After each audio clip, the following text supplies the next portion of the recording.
अडानी मामले पर इंडी गठबंधन में दरार, टीएमसी ने किया किनारा।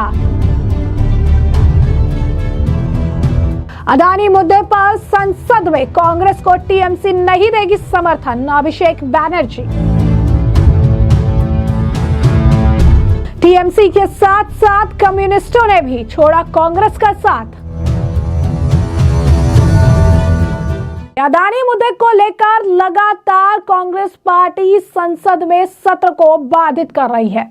अब ऐसी खबर है कि अडानी मामले को लेकर तृणमूल कांग्रेस और साथ ही साथ कम्युनिस्ट पार्टी ने अब कांग्रेस से पूरी तरीके से किनारा कर लिया है और साफ स्पष्ट शब्दों में यह कह दिया है कि अडानी का मामला कांग्रेस का है, हमारा इससे कोई लेना देना नहीं है और ना ही हम अडानी के मामले को लेकर कांग्रेस को कोई बैकअप देने वाले हैं या फिर उनका समर्थन करने वाले हैं। यानी साफ तौर पर अब अडानी के मामले को लेकर राहुल गांधी पूरी तरीके से अलग थलग पड़ चुके हैं और अब अडानी के मामले को लेकर राहुल गांधी को ना कम्युनिस्ट और ना ही तृणमूल कांग्रेस का कोई भी समर्थन संसद के अंदर मिलेगा। अब ऐसे में आपको बता दें कि राहुल गांधी केंद्र सरकार और भारतीय जनता पार्टी को हर रोज संसद में घेर रही है और अब ये ज्यादा दिन और नहीं चलने वाला है क्योंकि अब वो अकेले पड़ गए हैं।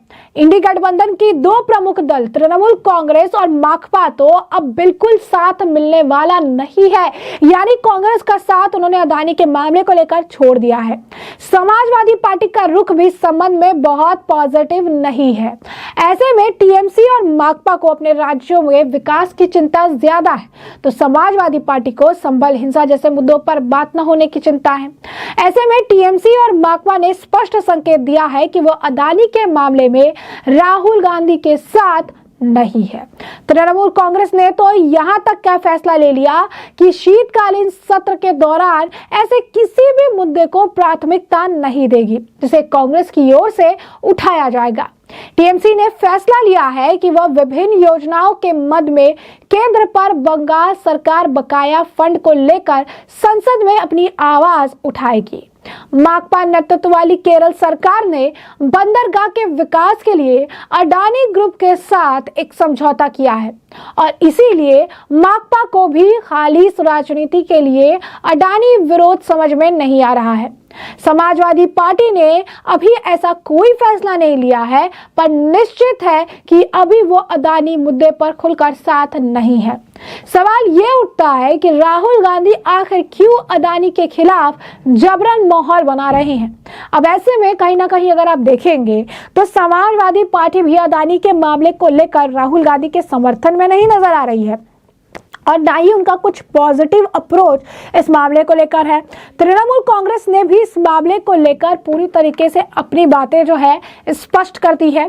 तृणमूल कांग्रेस के जो सांसद है अभिषेक बैनर्जी, उन्होंने साफ कर दिया है कि अडानी रिश्वत मुद्दे पर यानी जो अडानी से जुड़ा ब्राइबरी का मामला है उस मामले पर संसद को ठप करने के लिए वे कांग्रेस पार्टी का साथ नहीं देंगे। जी हाँ, बिल्कुल सही सुना आपने। अभिषेक बैनर्जी ने यह बात जो है साफ तौर पर सामने रखी है कि अडानी वाले मामले को लेकर जिस तरीके से ये पूरा अगर आप कहेंगे कि कांग्रेस जो है काफी ज्यादा विवादित बना रही है, कांग्रेस इसे लेकर लगातार जो है बयानबाजियां कर रही है, चीजें कर रही है और ऐसे में संसद को ठप करने के लिए कांग्रेस पार्टी का इस मामले को लेकर साथ नहीं देने का उन्होंने फैसला कर लिया है। अब ऐसे में अभिषेक बैनर्जी ने साफ तौर पर एक कार्यक्रम के दौरान कहा कि संसद में तृणमूल का रुख बिल्कुल स्पष्ट है। हम पहले बंगाल के लोगों के मुद्दे को प्राथमिकता देंगे यानी प्रायोरिटी पर रखेंगे। हम किसी और मुद्दे पर कांग्रेस के साथ नहीं खड़े होने जा रहे हैं। वहीं संसद में कांग्रेस के एक यानी अडानी मुद्दे पर अड़े रहने पर तृणमूल सांसद ने कहा कि यह उनका मुद्दा है, हम संसद में लंबित बकाया जैसे अपने अहम मुद्दों पर अड़े रहेंगे। यही नहीं, टीएमसी ने कांग्रेस के दो टुक ये भी कह दिया कि अडानी का मुद्दा बहुत हो गया, हम चाहते हैं कि इसके अलावा जनता से सीधे जुड़े मुद्दे से ही हम बात करें जिन्हें हमें उठाना भी चाहिए। इस पर टीएमसी नेता और राज्यसभा के सांसद डेरेक ओब्रायन का भी कहना है कि अडानी मुद्दे पर सदन में विपक्ष द्वारा किए जा रहे हंगामे के कारण कई महत्वपूर्ण मुद्दे प्रभावित हो रहे हैं। सदन में हंगामे के कारण चर्चा नहीं हो पा रही। ऐसे में पार्टी के महासचिव अभिषेक बैनर्जी ने संसदीय दल की बैठक जो बुधवार को हुई थी उसी में सभी को हिदायत दे दी कि तृणमूल को अडानी मुद्दे से दूरी बनाकर चलना पड़ेगा। केरल के मुख्यमंत्री पिनराई विजयन ने भी राज्य सरकार और अदानी जो है विजनम पोर्ट प्राइवेट लिमिटेड के बीच एक समझौते को साइन किया है और विजयन ने एक्स पर पोस्ट करके कहा कि यह उपलब्धि समग्र विकास और वैश्विक कनेक्टिविटी के प्रति हमारी प्रतिबद्धता को रेखांकित जो है करता है। यानी साफ तौर पर अब सपा जो है इस मामले से भी पॉजिटिव रिस्पॉन्स करती हुई नजर नहीं आ रही है। अब ऐसे में आपको बता दें कि अदानी के मुद्दे पर अगर आम आदमी पार्टी को छोड़ दिया जाए तो चाहे अगर अखिलेश यादव की समाजवादी पार्टी हो, आरजेडी हो या डीएमके, कोई भी अदानी के खिलाफ एक बार भी मुंह खोलने को तैयार नहीं है।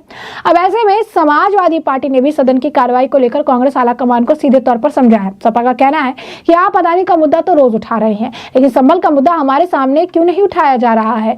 दरअसल विपक्ष को महाराष्ट्र विधानसभा चुनाव में अदानी को मुद्दा बनाने के बाद भी कांग्रेस को सफलता नहीं मिलने से लोगों को लग रहा है कि मुद्दा बेवजह है। विपक्ष को पता है कि कांग्रेस नेता राहुल गांधी ने साल 2017-18 में फ्रांस के राफेल विमान की खरीद में भ्रष्टाचार के आरोप लगाए थे और अनिल अंबानी को फायदा पहुंचाने का आरोप लगाए थे, पर जनता को इससे कोई फर्क ही नहीं पड़ रहा है। राहुल ने लोकसभा चुनाव 2019 का पूरा कैंपेन राफेल के कथित भ्रष्टाचार को केंद्रित किया, चौकीदार चोर है कैंपेन चलाया, लेकिन इसका भी पार्टी को कोई फायदा नहीं हुआ। राहुल गांधी को अदानी मुद्दे पर ना जनता से और ना ही साथी दलों का जोरदार समर्थन मिल पा रहा है।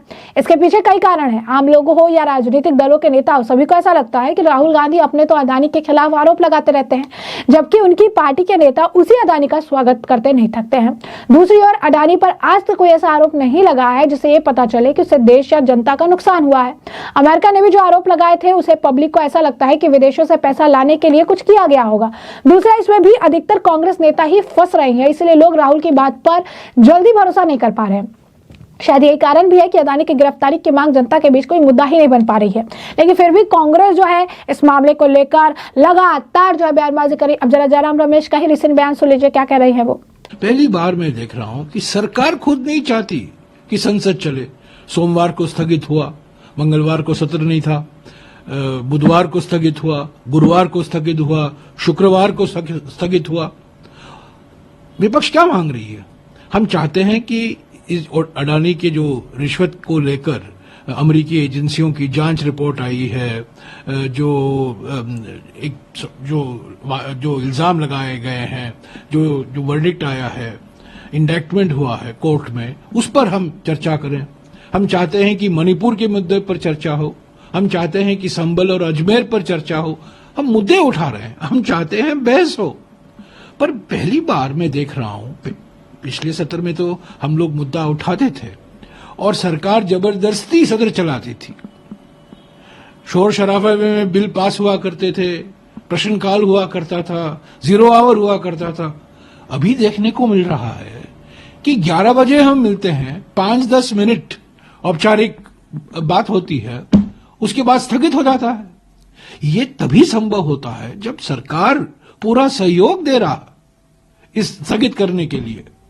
हम मुद्दे उठा रहे हैं, हम चाहते हैं कि मुद्दों पर चर्चा हो। तो जैसा कि आपने जयराम रमेश को सुना, तो अगर आप देखेंगे तो घुमा फिरा के कांग्रेस के पास कोई मुद्दा जो है इस वक्त नहीं है। कांग्रेस जो है एक ही मुद्दे को घसीट घसीट के अगर आप कहेंगे कि ला रही है। केंद्र के खिलाफ कोई मुद्दा नहीं बन पा रहा है, सरकार के खिलाफ कोई मुद्दा नहीं बन पा रहा है और यही कारण से कांग्रेस परेशान है। लेकिन अदानी का मुद्दा इन्हें कोई फायदा भी पहुंचाता नजर नहीं आ रहा है। इसी के साथ ही साथ आपने हाल ही फिलहाल में सुप्रीम कोर्ट के सीनियर वकील महेश जेठमलानी से भी जो है उनका भी बयान सुना ही था, जिसमें उन्होंने साफ तौर पर कहा था कि राहुल गांधी ने अदानी मामले में इतनी जल्दी क्यों दिखाया। इसके जवाब में उन्होंने कहा था कि गौतम अदानी के खिलाफ अमेरिका में रिश्वत का मामला कंफर्म ही नहीं है, क्योंकि कोई सबूत नहीं है। राहुल झूठे आरोप लगा रहे हैं, जहां वो रिश्वत देने के कोई सबूत ही नहीं है। तो ये बात कहां से आई कि देश में हमारे एजेंसियों को अलर्ट होना चाहिए, अमेरिका में इल्जाम नहीं है किसी को पैसे खिलाए गए हैं। तो ऐसे में अगर आप देखेंगे तो सुप्रीम कोर्ट के वरिष्ठ वकील ने भी बात साफ कर दी थी कि अदानी का मुद्दा बनाया जा रहा है। दरअसल अदानी का मुद्दा रियलिटी में है ही नहीं, क्योंकि सबूत ना अमेरिका को मिले हैं और ना यहाँ पर जो इस मुद्दे को बना रहे हैं इसके पास विपक्ष को इसके पास इसे लेकर कोई सबूत है। यानी साफ तौर पर यह मुद्दा इनके लिए काम करता नजर नहीं आ रहा है और तृणमूल कांग्रेस माकपा ने भी अब अपने पांव पीछे खींच लिए हैं। जैसे राहुल गांधी अब इस पूरे मामले को लेकर बेनकाब तो हो ही रहे हैं, साथ ही साथ अलग भी पड़ चुके हैं। तो ऐसे में हमने आपको जो पूरा मामला है विस्तार से बताया और इस मामले पर अब आपकी भी जो राय हो हम कमेंट सेक्शन में कमेंट करके जरूर से जरूर साझा करिएगा। धन्यवाद।